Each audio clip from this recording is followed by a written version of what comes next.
education official is urging school districts across our state to ignore the new federal guidelines for Title IX. Last week, the U.S. Department of Education updated their regulations around the civil rights law that was designed to prevent sex discrimination in schools. Now, the new rules offer new protections to groups such as LGBTQ students, but Alan Weaver objected to what those changes were. News 19's Walker Lawson has a closer look at the story tonight.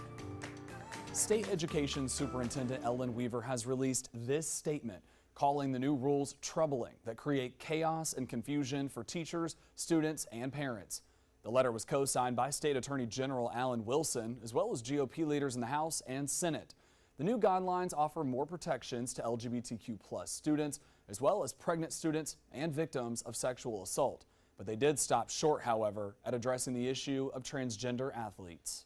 I mean, right now it feels like elected officials in our state are more concerned with political attacks against a vulnerable population than they are about doing the business that we've elected them to do. Jace Woodron, executive director of the American Civil Liberties Union of South Carolina, says the rules from the Department of Education on how Title IX should be enforced are a step in the right direction. The rules are making it clear that all students includes survivors of sexual harassment, gay and transgender students, and pregnant and parenting students.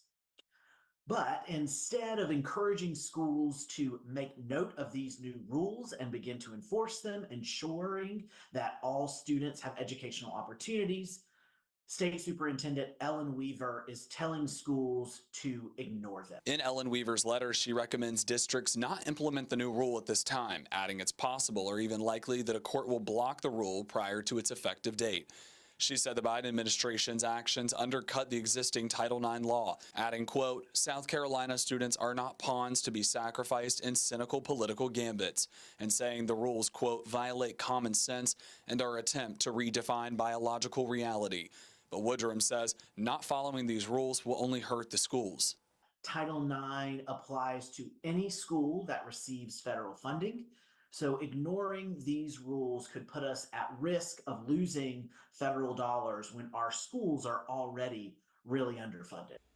Now, we did request a statement or interview from Weaver today. We were referred to the letter that she sent out. Reporting in studio, Walker Lawson, News 19, WLTX. Walker, thank you so much. These rules take effect August 1st. So far, there's no word on an official legal challenge.